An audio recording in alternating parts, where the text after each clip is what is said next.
Hi, my name is Megan from Will Paint Nails for Food, and I'm going to walk you through the process of how I edit my nail photos. So I've just opened up my photo in Adobe Photoshop Elements, and the first thing that I'm going to do is I'm going to rotate the photograph. So what I do is I go up to Image, Rotate, and I want to rotate it 90 degrees to the left. And this is just a personal preference, so you may not want to rotate your photographs. I just like how it looks when the bottle is resting horizontally as opposed to being orientated vertically. Again, that's just a personal preference. So my next step is to, I want to very subtly blur out the background. I take my photographs in a light box with a fabric background, and as you can see, there's a few very light folds that are in the background. And there's nothing really wrong with these. However, I find that the image is stronger if I blur out these folds a bit, and also it makes them not as distracting. So in order to do that, first I'm going to zoom into that area. Okay, and I want to use the eraser tool, but first I need to tell the eraser what shade or what color to use to blur out the background. So for that I use the eyedropper tool, and I'm going to select the color or the shade of the white background that I want to use to blur out those folds.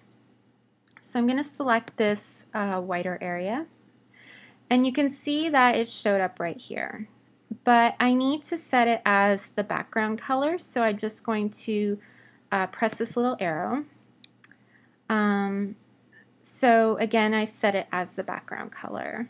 So my next step is to then select the eraser tool, and I have it set to a larger size, so 412 pixels, you can see from the top here. And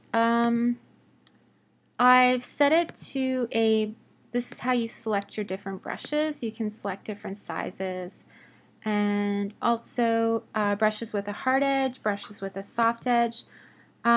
This brush has a softer edge. And you can also set the opacity. So I've set it to 47% so that it blurs out the folds very subtly, but it doesn't make such a harsh mark. Okay. So in order to just blur out these folds in the background, I'm just going to click on my mouse and just using the eraser tool to blur these out. And I'm just running my brush over these folds, and just like that. There. So it's just a subtle blurring, it's nothing very dramatic. And there's the finished changes. Okay, so my next step after that is I want to lighten the values of the image. And the reason is because I find that right now the image is a little bit too dark. So I just want to lighten it up a little bit. So in order to do that, I go to Enhance, and I'm going to go to Adjust Color, and then I'm going to go to Adjust Hue Saturation. Now I'm not really adjusting the color at this point, I'm just adjusting the overall lightness of the image. So for that I'm going to use this tool, the lightness thingamabobber. So, and again, this is just a very subtle change. So I'm not going to lighten it a lot. I think probably about +8 or +8 or +7. There we go. I think +7 actually is what works. So that looks good, and I'm going to click OK. So I've lightened up the overall image a little bit. However, I could adjust it a little bit more. And for that, I'm going to adjust the brightness and the contrast. So I go up to Enhance, and I go to adjust lighting, and then I go to brightness contrast. And what I'm just doing is I'm just making the values lighten and darken a little bit more. So the lighters will be a little bit more lighter, and the darks will be a little bit more dark. And this is just to enhance the image a little bit while still making it look natural. So again, these are just very subtle adjustments. I'm going to brighten it just a little, so that looks good. And for the contrast, again, very subtle change.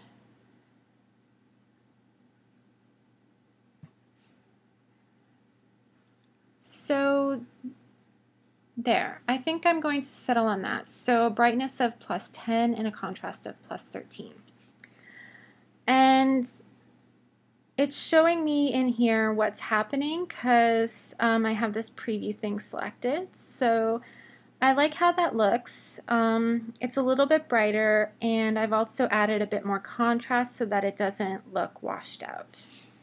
Because if you lighten the image without adding any contrast, obviously it's going to start looking a little bit washed out and dull. So I'm going to click OK, and so I've adjusted the lightness, I've adjusted the brightness and contrast. The next thing I want to do is I want to adjust the sharpness. And what the sharpness does is it just makes the image a little bit more crisp, a little bit more sharp. It makes it look a little bit more in focus. And the reason that I'm adjusting the sharpness is because when you're adjusting things like values and contrast, you end up losing a bit of sharpness. So I go up to Enhance, and I go to Adjust Sharpness. And I have it already set for my preferences, so it's set to 140%, and I find that that's a good amount for adding a little bit of sharpness without changing it so much that it looks unnatural.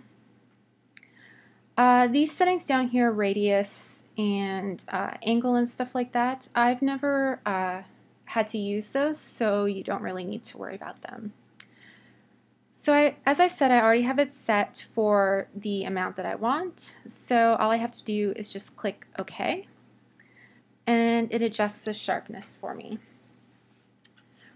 Okay, so I have the image itself looking the way that I want it to look, and my next step is to crop the image. So I'm just going to select the crop tool, and for this particular pose I want to crop it in a square format. So I'm going to go up here to aspect. I wish it would stop doing that. I'm going to go up here to aspect ratio, and I'm going to go to 5:5. So what I've told it is that I want to crop this in a square format. So I'm just going to drag it and just adjusting it a little bit up.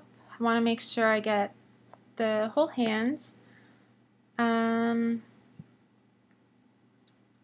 then I have the bottom and the top aligned how I want.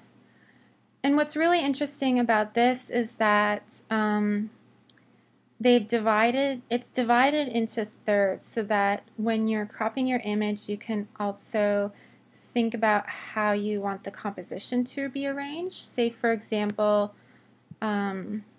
you wanted it to be mostly in the 1/3, or say you wanted it to be in the center. So I like how this crop tool functions because it also allows you to think about the composition. Okay, anyways, I digress. So just going to adjust that, and I like how that looks, so I'm going to click the little check mark, and there we go. Okay, so I've done everything. I've cropped my image.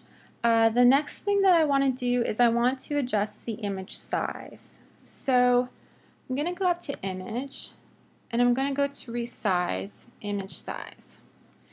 So right now it's 2,805 pixels by 2,805 pixels, and that's really large for a photograph for the internet. So I really don't need the photograph to be that big. It just means that my file size is going to be larger. So I can actually scale that down a bit. You want to make sure that these are have this little link thing. So I'm just going to adjust the width, and the height will adjust as well. And I'm going to adjust it to 1500 pixels. And the reason is because I find that 1500 by 1500 is a really good size for both Instagram and for my blog. So that's the size that I prefer. So I generally edit my photographs so that the width is 1500. Okay, you got that? Okay, so I'm going to click OK. And it's a little bit small, so just going to go to fit screen.